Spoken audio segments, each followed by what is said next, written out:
Welcome to Tales by Tochi. Please don't forget to like, subscribe and turn on post notification because it will mean the whole world to me. Now let's get right into the story. Brace yourself. The world bowed before Damien Okechukwu, and he knew it. From the tallest skyscrapers in Lagos to the glittering resorts on distant islands, Damien's fingerprints were everywhere. Money was his language and power was his weapon. He was the kind of man who didn't walk into a room. He consumed it. CEOs twice his age trembled at his presence.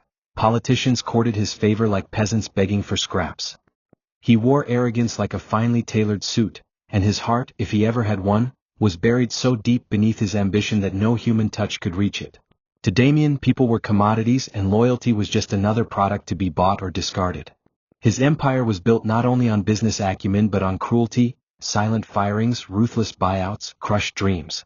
No one wept for the thousands he left jobless in the name of profit, and if they did, he didn't hear them. They were merely casualties in the battlefield of capitalism. In his eyes there were no humans, only assets and liabilities. His mansion, a gleaming fortress of glass and marble on the outskirts of Lagos, was filled with expensive art, priceless antiques and soulless grandeur, yet it was colder than a graveyard. He was a man who had everything except the one thing he needed most: humanity. Yet, beyond the towering gates of his wealth, hidden beneath the marble floors and golden chandeliers, existed a different world. One that Damien Okechukwu chose to ignore. His army of servants lived like phantoms within the mansion, their lives dictated by a strict code of silence and fear. Among them was Amaka, a young woman whose mere existence was a constant reminder that even paradise could have slaves. She moved like a shadow, careful not to catch Damien's eye, blending into the walls as if she were part of the furniture. Amaka had dreams once, dreams of becoming a teacher, of inspiring children, of changing her village's fate. But dreams were a luxury for the poor. Life had taught her that survival came first and pride came last. Every morning she scrubbed floors polished to perfection, and every night she prayed for invisibility. She witnessed Damien's cruelty from behind lowered lashes, the way he belittled his managers, mocked the tears of workers he fired, and laughed when loyal staff begged for second chances. Still, she kept her head down, swallowed her pride, and bore the weight of servitude, believing that if she remained small enough, silent enough, she could escape the storms that often followed powerful men like Damien. But even shadows are sometimes caught by lightning. Beneath Damien's polished exterior lurked a volcanic rage, fueled by alcohol and self-loathing he would never admit. On nights when business deals soured or when the loneliness clawed too deeply at his soul, Damien drowned himself in vintage wine and whiskey older than some nations. And on one such night, staggering through his mansion's endless corridors in a drunken haze, Damien's blurred gaze landed on Amaka. In that moment she was not a human being to him, she was a convenience, a release, a tool for his broken ego. He did not see her trembling hands or tear-filled eyes. He saw only an opportunity to assert the dominance the world had told him was his birthright. In that sickening moment, all of Damien's wealth, power and prestige revealed their true nature, hollow armor around a rotting core. And as the rain pounded against the mansion's glass walls, drowning out her silent screams, Damien Okechukwu made the gravest mistake of his cursed life. He destroyed the one soul who still had a heart capable of mercy. Inside Damien's fortress of wealth, the walls whispered silent stories of suffering, yet no one dared to speak them aloud. Amaka's life became a carefully choreographed dance of invisibility. Every step she took had to be measured, every breath she drew had to be silent. The mansion was alive, not with warmth, but with the cold, calculating gaze of surveillance cameras and the ever-present threat of reprimand. Servants spoke in hushed tones behind closed doors, avoiding eye contact with Damien or his guests. They called themselves ghosts in gold, a cruel joke on the shimmering chandeliers and marble floors they cleaned but could never touch. Amaka often wondered what her late mother would think of her now, scrubbing the floors of a billionaire's home while being treated as nothing more than a disposable object. Each morning before the sun rose, she wrapped herself in the uniform of servitude, a plain black dress and flat shoes that swallowed her identity, and forced a smile onto her lips, pretending that her soul was still intact. She had learned early that in the mansion of Damien Okechukwu, dignity was more dangerous than disobedience. But it wasn't just the physical labor that drained Amaka, it was the psychological weight of living under Damien's invisible but crushing thumb. The emotional wounds were often deeper than the calluses on her hands. Damien's cruelty was never loud, it was insidious, bleeding through every command and every indifferent glance. When servants made mistakes, dropped a glass, served a cold meal, Their punishments were delivered with a smile and a letter of dismissal. No warnings, no second chances. Damien never raised his voice because he didn't need to. His wealth screamed louder than any words ever could. He didn't have to threaten. The threat was the knowledge that in a world run by money he was God. Amaka had seen promising young butlers thrown out into the cold night without farewells, watched elderly maids weep silently after decades of service ended in a moment's notice. It taught her to be smaller than her shadow, quieter than a mouse. And yet, no matter how much she shrank herself, she remained visible enough to the universe to be caught in the devastating storm that was coming. A storm she could neither outrun nor survive without scars. Amaka clung to tiny moments of humanity like a drowning woman to driftwood. When she passed the kitchen and caught the scent of home-cooked jollof rice, when she heard the faint strains of gospel songs playing from the laundry room radio, she allowed herself to hope, just for a heartbeat, that life outside these walls was still waiting for her. She dreamt of a different existence, a modest classroom where she could teach wide-eyed children who still believed the world could be kind. But dreams were dangerous luxuries in Damien's world. They made you visible. They made you vulnerable. And when the night came, the night Damien, drunk and furious, stumbled into her world, Amaka realized that no matter how careful she had been, no matter how hard she had tried to remain invisible, the eyes of the wicked would always find a way to drag the innocent into their darkness. That night, the house wasn't a home, nor was it a mansion. It was a prison. And the worst kind of prison was the one without bars, the one built by power, fear, and silent complicity. The rain fell like a relentless symphony, drumming against the glass walls of the mansion as if the heavens themselves were mourning what was about to unfold. Damien Okechukwu stumbled through the grand corridors, his Italian leather shoes dragging across imported marble, his mind clouded by the expensive liquor that dulled everything except his arrogance. His tailored shirt hung loose around his muscular frame, his usually sharp eyes glassy and unfocused. The storm outside mirrored the storm inside him, a storm of rage, loneliness, and entitlement. The failed business deal that night had left him seething, and in his mind, someone had to pay. That was the way Damien's world worked. Someone weaker, someone smaller, someone convenient. His blurred vision caught Amaka crossing the hallway, carrying a tray of dishes, her head bowed low. In that moment she wasn't a person to him. She was an object, a breathing, trembling extension of the furniture he owned. And just like he broke contracts, fired employees, or shattered dreams, he decided that tonight he would break her too. Amaka's heart froze as she heard the heavy, staggering footsteps behind her. Before she could escape, Damien's hand clamped around her wrist, strong and unyielding. She dropped the tray, the dishes shattered on the marble floor, echoing like gunshots through the empty halls. She turned to face him, her eyes wide with terror, but he wasn't looking at her, not really. He was looking through her, at something she could never understand. His grip tightened, and despite her desperate protests, her pleas, her attempts to reason with the man she knew was far beyond reason, he dragged her toward one of the guest rooms. The air was thick with the scent of alcohol and the silent screams trapped in Amaka's throat. In those agonizing moments, the mansion, so grand, so revered, became nothing but a monstrous tomb where innocence came to die. Amaka fought with every fiber of her being, but her strength was no match for Damien's drunken fury. When it was over, he stumbled away without a word, leaving her crumpled on the cold floor, her soul shattered into pieces too small to ever find again. The rain didn't stop that night. It poured like judgment, soaking the world in its sorrow. Amaka sat there for hours, too broken to move, too numb to cry. Somewhere deep inside, she felt a small part of herself die, the part that still believed in the goodness of humanity. She knew even then that her life would never be the same. There was no justice for girls like her. No savior would come riding on a white horse. She was alone in a world that had always been stacked against her. As dawn crept through the mansion's vast windows, painting everything in a pale, unforgiving light, Amaka rose slowly to her feet.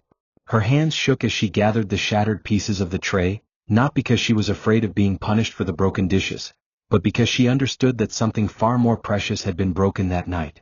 Something no apology, no amount of money, no earthly force could ever repair. The days that followed were a nightmare draped in silence. Amaka moved through the mansion like a ghost, her face an emotionless mask that hid the storm raging inside her.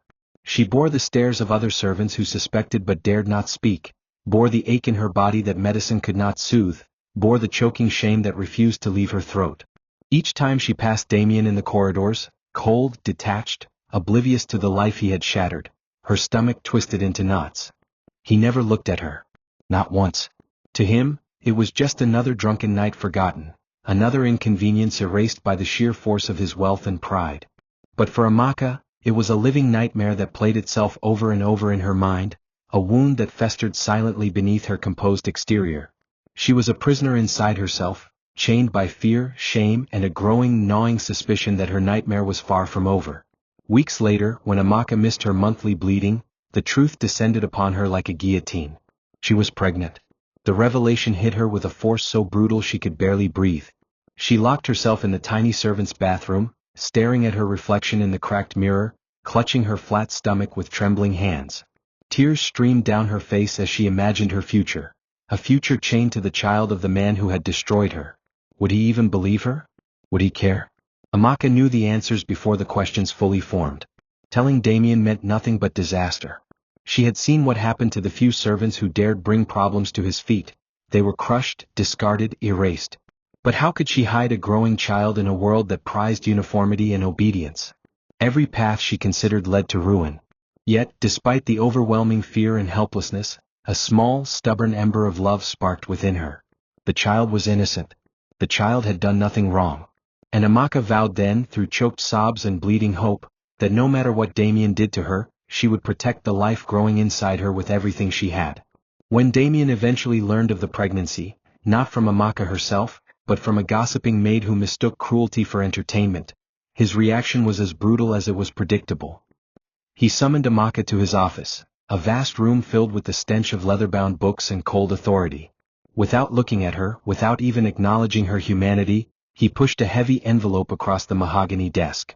"Take it," he said coldly, his voice sharp despite his inability to look her in the eyes. "Get rid of it, and disappear." The words crushed Amaka harder than any physical blow. She stared at the envelope, at the blood money meant to erase her child, her dignity, her existence. She wanted to scream, to claw at the walls, to force him to see the life he was so willing to extinguish. But she said nothing. With shaking hands she picked up the envelope, not because she accepted his decree, but because she knew she had to leave. And as she walked out of the mansion for the last time, the bitter taste of betrayal coating her tongue, she swore silently to herself, "He will not win. My child will live. Even if I have to die for it." Amaka walked out of Damien's mansion with trembling legs and a wounded heart, clutching the envelope he had thrown at her like a bone to a starving dog. The rain had returned, soft but unrelenting, soaking her to the skin as she trudged away from the glittering gates that had once seemed like salvation. Every step she took felt heavier than the last, not just because of the physical weight of the soaked envelope in her hand, but because of the unbearable burden pressing on her chest. Inside that envelope was more money than she had ever seen in her life, a fortune compared to the empty pockets she had known, but it felt like blood money, poisoned by the hands that had thrown it. She wanted to fling it into the nearest gutter, to cast it back into the filth it came from, but survival whispered bitterly in her ear. She was pregnant, alone, and the world beyond those iron gates had no sympathy for girls like her. Clutching the cursed money against her chest, Amaka disappeared into the storm, leaving behind the mansion, the memories, and a chapter of her life she wished she could burn. The days that followed were brutal. With the money Damien had so callously given her, Amaka found a tiny, crumbling apartment in one of the poorest districts of the city. The walls were damp, the ceiling leaked when it rained, and rats scurried across the floor at night, but it was hers. It was a cage, yes, but it was her cage, and for the first time in months she could breathe without fear of cameras or cold, judging eyes. She found a local doctor who confirmed what she already knew: she was carrying a child. His heartbeat was strong, defiant, a stubborn little drumbeat against the cruel rhythm of her world. The doctor, an elderly woman with kind eyes, offered her a knowing smile. "Children," she said, "are sometimes born from pain. But they can also be the reason we survive it." Amaka clung to those words like a lifeline. Every morning she rose with the sun and worked wherever she could, cleaning houses, washing clothes, selling groundnuts at roadside stalls. She refused to touch a single kobo of Damien's money unless it was for her baby's survival. In her mind she was not raising a billionaire's heir, she was raising a warrior, a child who would never have to bow to cruelty the way she had.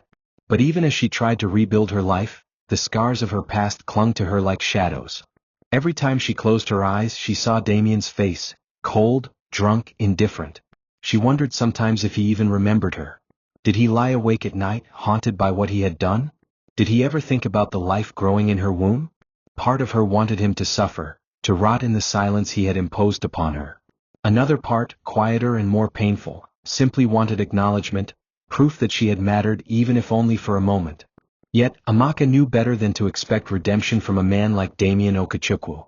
In his world, mistakes were buried, and pain was a currency spent carelessly. She would find no justice there. She would have to carve her own justice with her bare, bleeding hands. And so, every day she whispered promises to her unborn son. You will know love. You will know dignity. You will never be a slave to any man. And with each whispered vow, a little more of Amaka's broken spirit mended itself, not because she forgot what had been done to her, but because she chose to fight for what could still be saved. Far away from the glittering towers of Lagos, nestled deep within the dense emerald folds of a remote village, a different storm was brewing, one of ancient power and bloodied vengeance. Chief Ezekiel, Amaka's father, sat cross-legged before a smoldering fire, his aged face a mask of seething fury. The news of his daughter's shame and suffering had reached him like a poisoned arrow straight to the heart. Ezekiel was no ordinary man. He was the most revered herbalist in the land, a keeper of ancient knowledge passed down through generations. His potions could heal the sick, call down rain, or banish spirits. But there was another side to his craft, a darker side, one that he rarely touched except in cases of grave injustice. Tonight he would call upon that side. Tonight he would call upon forces older and more merciless than the richest man alive. As the fire crackled and spat embers into the black sky, Ezekiel laid out the ingredients: the feather of a vulture, the tooth of a hyena, the dried petals of a midnight flower. Each one carried weight, each one a promise that the wicked would not go unpunished.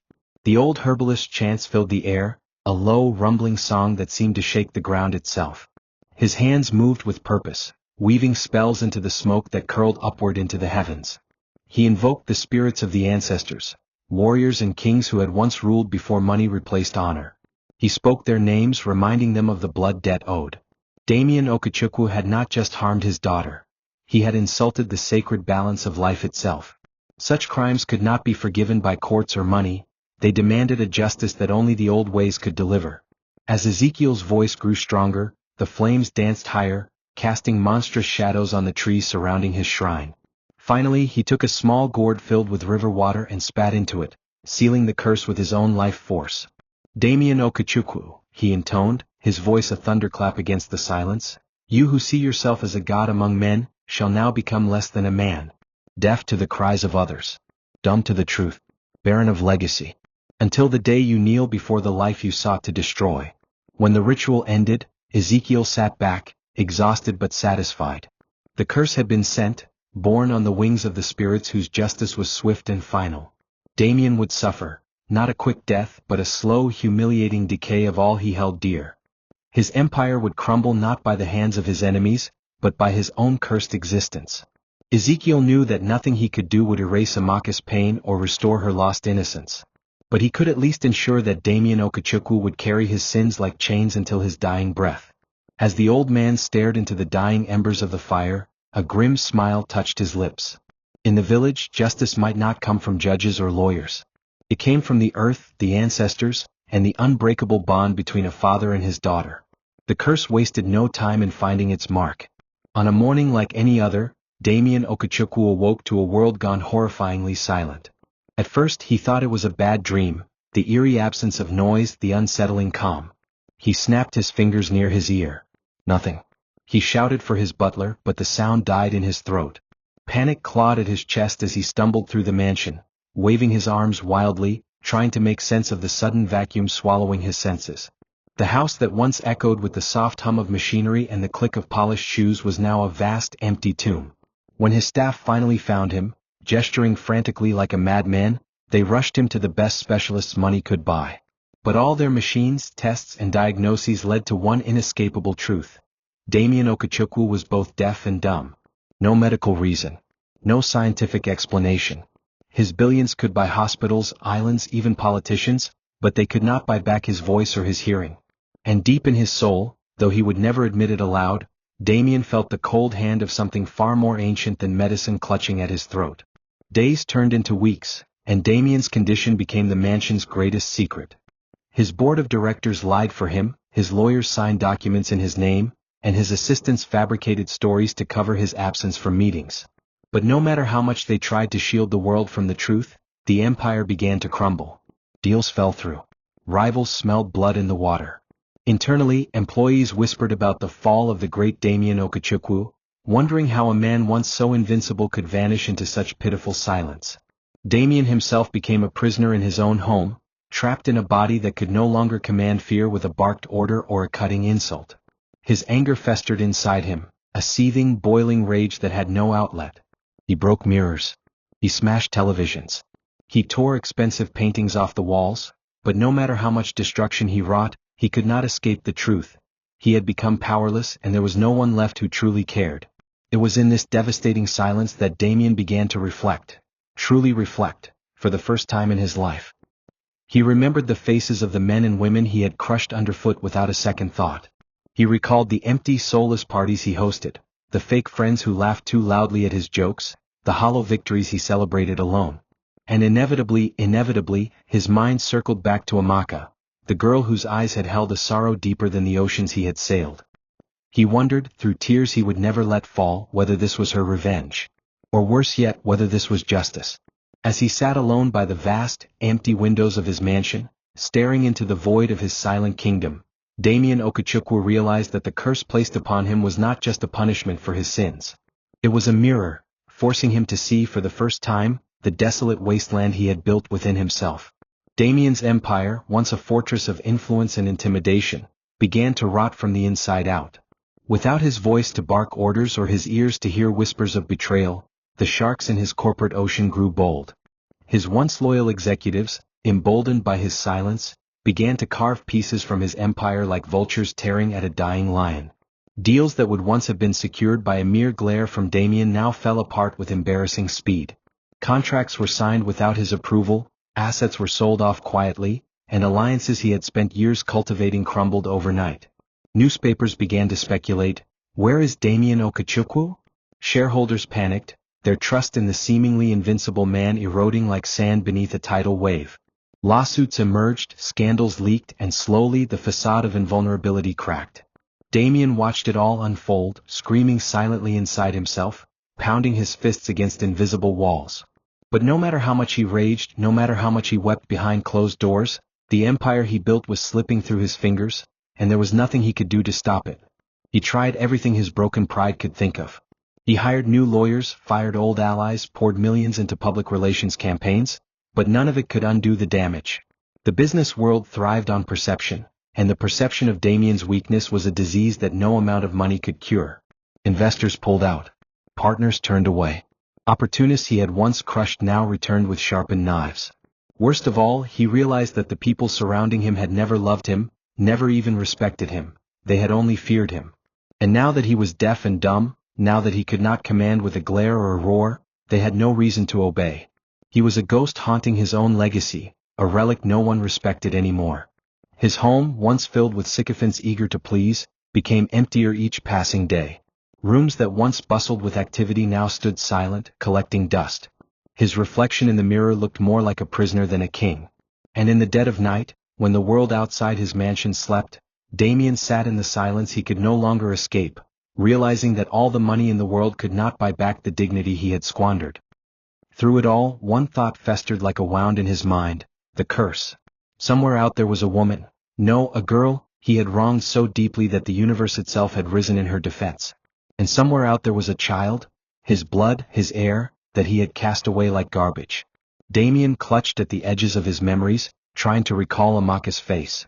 He remembered flashes, her trembling hands, her wide, terrified eyes, her voice pleading for mercy he never gave. He wondered if she had kept the child. If the curse was tied to that tiny life he had tried so hard to erase. The thought haunted him, growing louder in the unbearable silence of his existence. Pride battled fear within him, but slowly, inexorably, a terrible realization took root. The only way to break free, the only way to reclaim even a shred of his soul, was to find them, to find Amaka and the son he never wanted. Whether they would forgive him or not, Damien knew that if he did not kneel before them, he would die as he had lived. Empty, cursed, and utterly alone. Weeks turned into months and Damien's world grew even smaller. Stripped of his voice, his hearing, and his authority, he became a shell of the titan he once was. His assistants, once eager and fearful, now treated him like a burden to be managed rather than a leader to be revered. They spoke around him, not to him, making decisions without his input. Legal letters piled up on his mahogany desk, unopened and unanswered. The media circled like vultures, crafting stories about the mysterious fall of Nigeria's most ruthless billionaire. Some speculated it was illness, others whispered of witchcraft. Ironic, Damien thought bitterly how close they were to the truth. His mansion, once a hive of activity, now stood as an empty monument to a man who thought himself untouchable. The gardens wilted. The fountains ran dry. The once bright chandeliers gathered dust. And Damien, the man who had once commanded millions with a single word, was now trapped in a silent prison of his own making. His nights were the worst. Sleep became a battleground where memories he could no longer suppress rose to torment him. He dreamed of Amaka often, sometimes as she was, weeping and broken, other times standing tall with fire in her eyes, accusing him without speaking a word. He saw visions of a child he had never held, running through fields he had never visited, laughing with a joy that was forever out of his reach. Waking was no escape. The silence was oppressive, pressing down on him until even breathing felt like an act of defiance. In the past, Damien would have drowned such emotions in parties, in women, in lavish distractions. But now, isolated and despised, he had nowhere to run.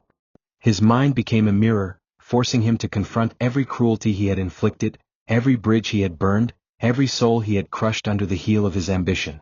And with each day that passed, the weight of his sins grew heavier, dragging him closer to a despair he could neither voice nor flee. Yet, in the ashes of his downfall, a small, stubborn ember of hope flickered. Damien, for all his pride and arrogance, had not completely lost his will to fight. He began to plan, to research in secret, using what little influence he still retained. If he could find Amaka, if he could find his son, perhaps he could beg forgiveness, not to reclaim his empire, but to reclaim whatever was left of his broken humanity.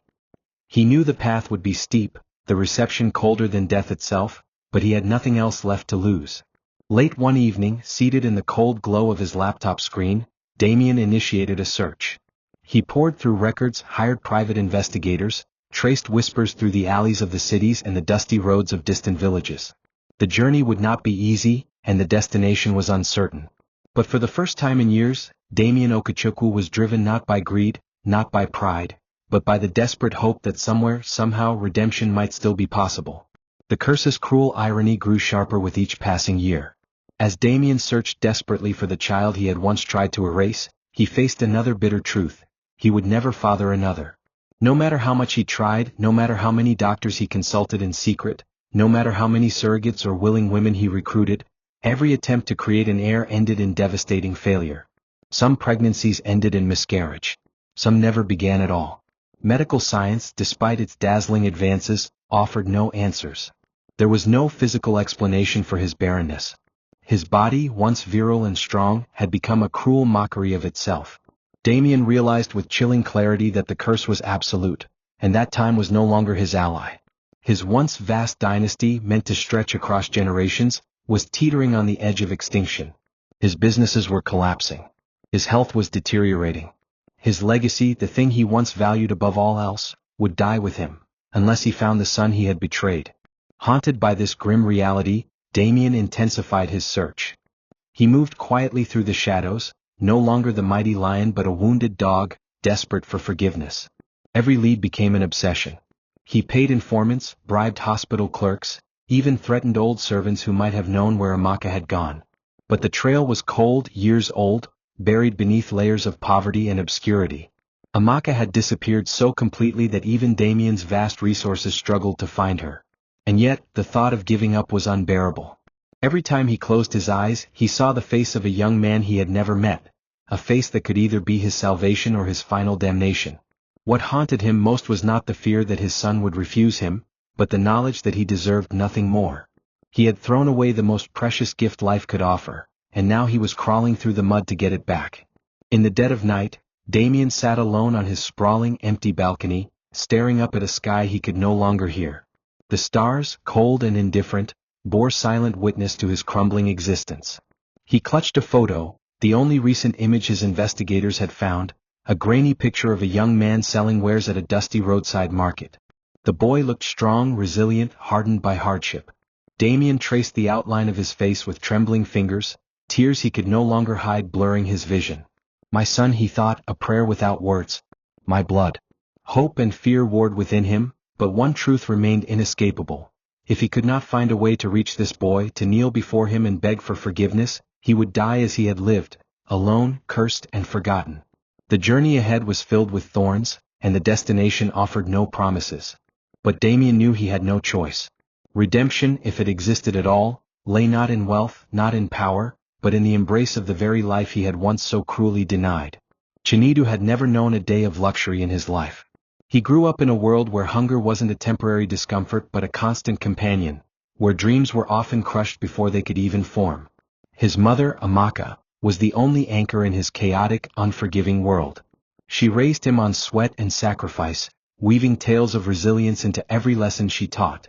From an early age, Chinedu learned that survival was not about strength alone, but about heart, and his mother's heart was the fiercest thing he had ever known. He watched her toil endlessly, taking menial jobs, enduring humiliation and hardship, all while protecting him with a love so deep it defied the poverty that shackled them. Yet even as he matured into a young man with calloused hands and sharp eyes, he couldn't escape the gnawing emptiness that came from not knowing who his father was.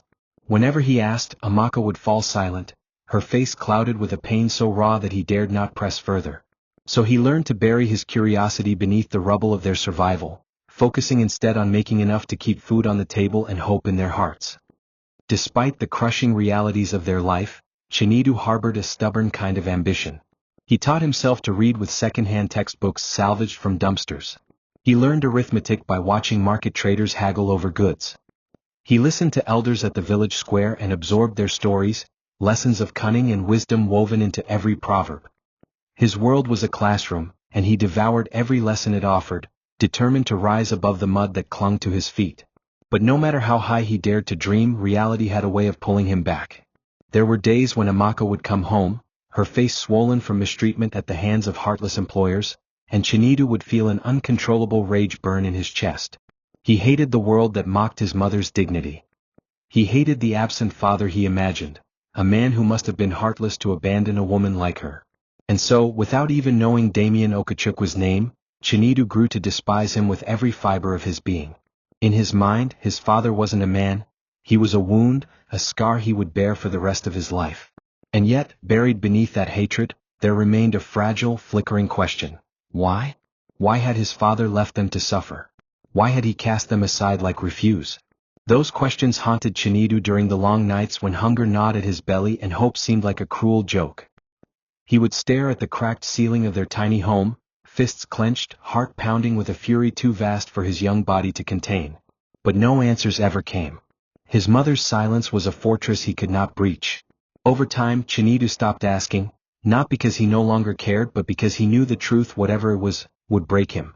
And so he built his life on a foundation of pain and resilience, promising himself that he would succeed not to honor a man who abandoned him, but to vindicate the woman who had given him everything. He didn't know it yet, but soon the ghost of his past, the father he never knew, would come knocking, and with him, a reckoning that would tear open wounds Chinedu thought had long since scarred over. Damien Okachukwa's journey to find his son was not the grand, triumphant quest he had imagined. It was a grueling, humbling pilgrimage through the ruins of the world he had once considered beneath him. Without his voice to bark orders or his hearing to catch lies, he had to rely on others. Drivers, interpreters, investigators, people he had once scorned as mere tools. Now he depended on them for every step of his journey. They took him through the forgotten corners of cities he had only ever flown over in private jets, through villages whose names he had never cared to learn. He sat in dusty roadside stalls, listening to murmured stories about a boy with fire in his eyes and a woman whose strength could shame a kingdom. With every tale, every whispered clue, Damien's shame deepened. He realized how little he had ever understood about the world outside his glass palace, how blind he had been to the suffering he had created with his indifference. And yet, he pressed on, driven by a desperation that no amount of pride could smother. It was in a small town on the edge of obscurity that he finally found a solid lead. An elderly woman, bent with age and wisdom, recognized the photograph Damien's assistant showed her. "Ah," she had said, her voice creaking like old wood. "That boy, he belongs to Amaka." Her words struck Damien like a hammer. Amaka. Even after all these years, her name still carried a weight that made his heart stumble. The woman spoke fondly of Chinidu, describing a young man who worked harder than 3 men put together, who never complained, who loved his mother fiercely and carried himself with a pride that no poverty could erase. Damien listened, or rather watched through scribbled notes and frantic gestures, as the woman described a life that had been forged in fire and suffering, a life he had abandoned before it even began. The guilt that gnawed at him grew monstrous. This was not just about seeking forgiveness anymore. This was about atonement. He had stolen years of dignity from a boy who had every right to curse his name. Now he would have to beg for something far rarer and more precious than an empire, a second chance. As he approached the market where Chinidu worked, Damien's hands trembled in a way they never had during hostile takeovers or courtroom battles. The bustling chaos of the marketplace seemed deafening, though he heard none of it. Stalls lined the dusty streets, filled with shouting vendors, colorful fabrics, and the sharp tang of spices in the air. His heart hammered against his ribs as he spotted a tall young man hauling sacks of grain with effortless strength, laughter lines creasing the corners of his eyes despite the sweat glistening on his forehead. Damien knew instantly, by the curve of the jaw, the stubborn set of the shoulders, that he was looking at his son. Tears blurred Damien's vision as he stood frozen, a king reduced to a beggar, watching the life he had thrown away unfold before him. How could he approach? How could he, the architect of this boy's suffering, dare to reach out now? Every instinct screamed at him to run, to hide from the reckoning he had brought upon himself. But he could not. He had come too far. Redemption, if it was even possible, would not come to those who hid from their sins. Chinidu caught sight of the stranger long before Damien gathered the courage to approach. He noticed the well-dressed, oddly stiff man standing awkwardly at the edge of the market, an unfamiliar face in a town where everyone knew everyone. There was something unsettling about him, not just his expensive clothing out of place in the dust and sweat of the marketplace, but the way he stared as if trying to bridge a chasm that could never be crossed. Chinidu wiped the sweat from his brow, narrowing his eyes. He was used to the occasional curious onlooker, used to pity or disdain from wealthier visitors. But this was different. There was no pity in this man's gaze, only a raw, broken longing that made Chinidu's skin crawl. He turned away, focusing on stacking his goods, unwilling to waste time on the mysteries of yet another rich man who would soon forget the faces of the poor he found so fascinating. But as he worked, he couldn't shake the feeling that the stranger's sorrow wasn't for himself, it was for him. When Damien finally approached, every step felt like dragging chains behind him. His mouth opened but no sound came out, only a guttural rasp that startled even himself. He fumbled for the notepad he carried, scribbling desperately, his hand shaking. "I am sorry. I am your father." He held it out, heart hammering, chest tight with fear and shame. Chinidu stared at the words, disbelief flashing across his face before hardening into something darker, something colder. For a long, excruciating moment, neither moved. The marketplace buzzed around them, oblivious to the quiet war raging between two broken souls. Finally Chinidu spoke, his voice low and steady, each word striking like a whip. "You are nothing to me," he said. "My mother is my father. My mother is my everything. You are just noise." He turned his back without hesitation, his rejection as swift and final as a sword through the heart. Damien stood there, rooted to the spot, the notepad slipping from his numb fingers. The boy, no, the man he had hoped would be his salvation had instead become his judge, jury, and executioner. Damien didn't chase after him. He couldn't. What right did he have to demand forgiveness from a son he had abandoned before his first breath? He watched Chinidu disappear into the crowd, swallowed by the life Damien had condemned him to. And for the first time in his life, Damien Okechukwu understood the true weight of failure. It was not the loss of money or power. It was the loss of love, the kind that could not be bought, begged, or stolen. As he stood alone in the marketplace, invisible to the bustling crowd, Damien realized that no matter how much he gave away, no matter how much he atoned, there were wounds too deep for any apology to heal. Some bridges once burned could never be rebuilt. He had found his son, and lost him in the same breath. Damien stumbled back to his waiting car, each step heavier than the last, as if the very earth itself was trying to pull him into its grave. His driver, a silent, pitying man who had watched his master's decline with growing discomfort, opened the door without a word. Damien slid into the seat and let the door close him into a coffin of his own making. He had spent a lifetime believing that his wealth could solve anything. A contract dispute, a scandal, a broken promise. But today for the first time he stood powerless before something money could never touch, the heart of his own son. Chinidu's words echoed inside him, cruel and clear. My mother is my everything. Damien stared out the window, watching the market grow smaller in the distance, the vibrant colors and lively noise now a blur of lost possibilities. His chest ached with a grief too deep for tears. He wanted to scream, to rage against the curse that had led him here, but he was trapped in a body that no longer obeyed him, deaf, mute, and completely, utterly alone. In the silence, Damien's mind replayed the scene over and over, searching for some alternative ending, some different path he might have taken. He imagined himself falling to his knees in the dust, weeping openly before Chinidu, confessing every crime, every regret. He imagined chasing after him, grabbing his shoulders, forcing him to see the man beneath the monster. But those were just fantasies, because deep down, Damien knew he didn't deserve even a second glance from the boy he had abandoned. His sins were too many, his guilt too heavy. He thought about Amaka, about the nights she must have cried herself to sleep, about the years she must have suffered to raise Chinidu into the man he had become. All while he, Damien, had drowned in luxury, blind and indifferent. Shame wrapped itself around him like chains, suffocating him more effectively than any prison walls. He realized that he hadn't come seeking forgiveness for Chinidu's sake. He had come for himself, to ease his own suffering.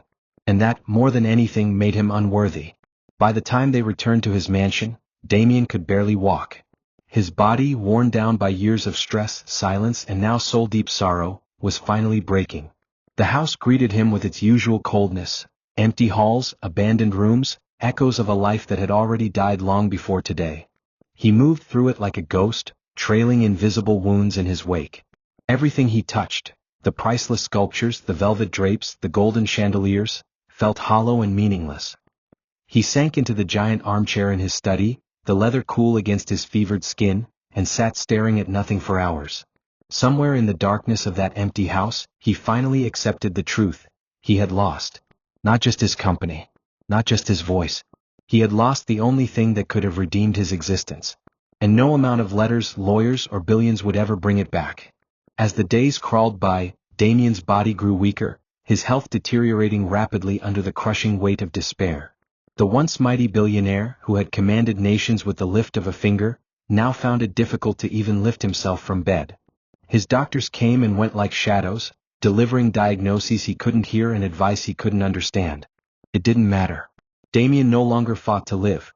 He fought only to finish one final task before death claimed him. He summoned his last loyal attorney, an elderly man named Mr. Ibrahim who had served him for decades, and painstakingly wrote out his final will. Each stroke of the pen felt like a confession, each signature a prayer for a soul he doubted could ever be saved. He left everything, the mansions, the offshore accounts, the sprawling companies, not to his distant cousins or faithless partners but to Chinidu.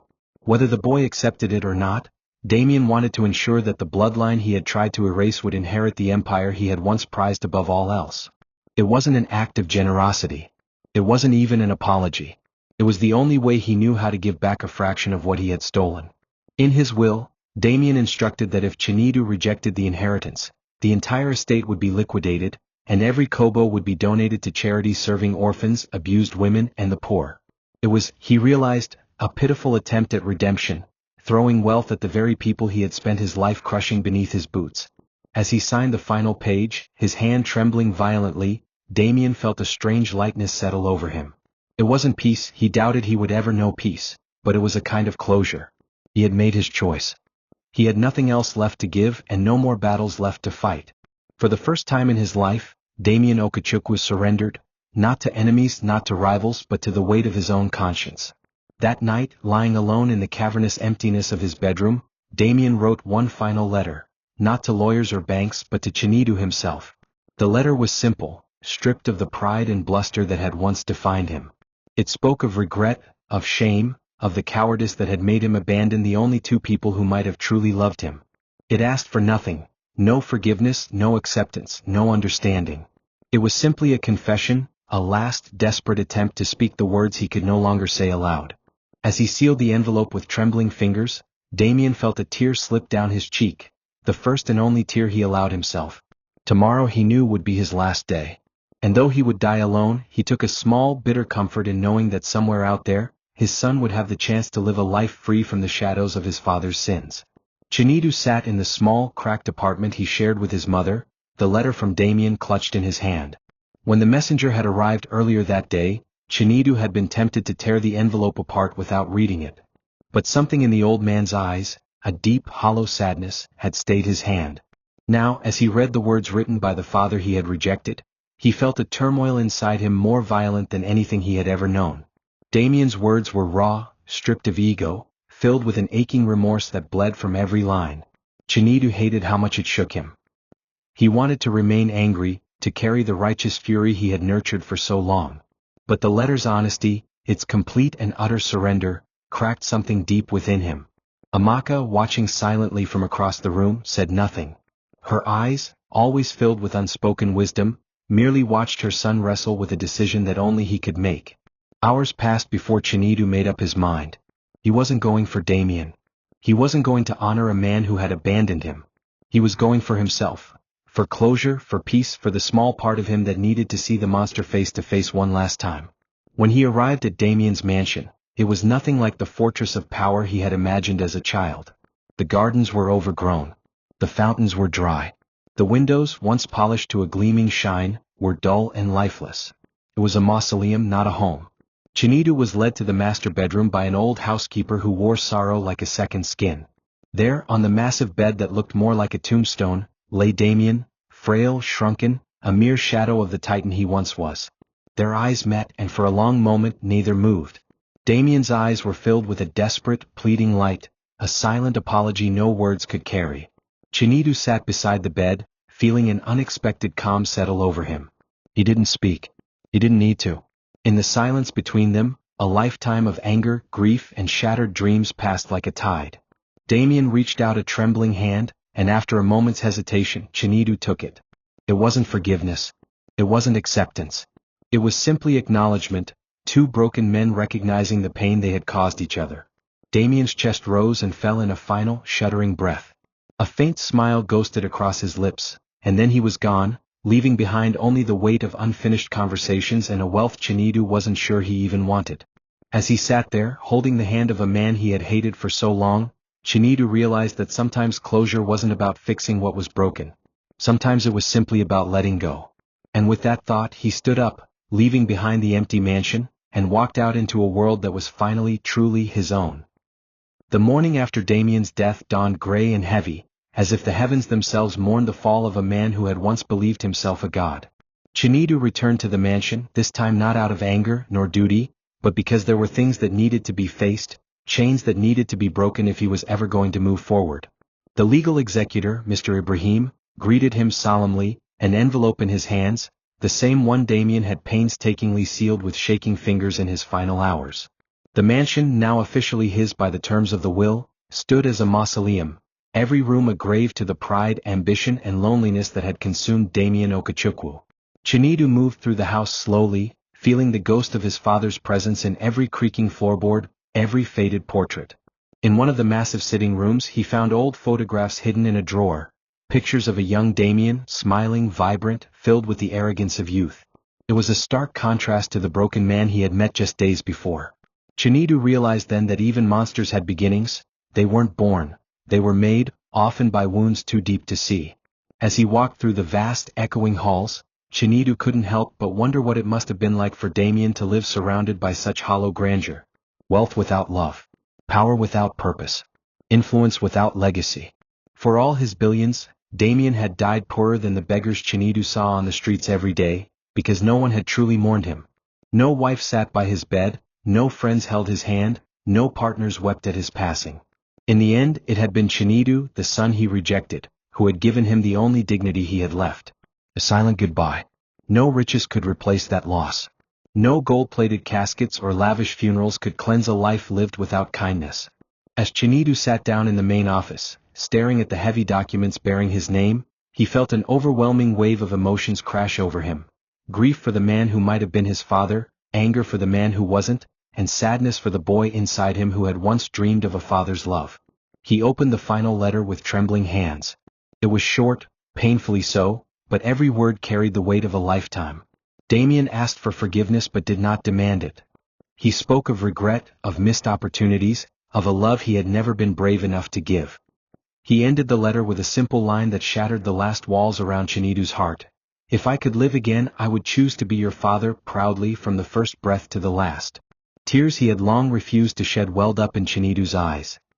He folded the letter carefully, pressing it to his chest, allowing himself for the first time in his life to mourn not just what he had lost, but what had never been.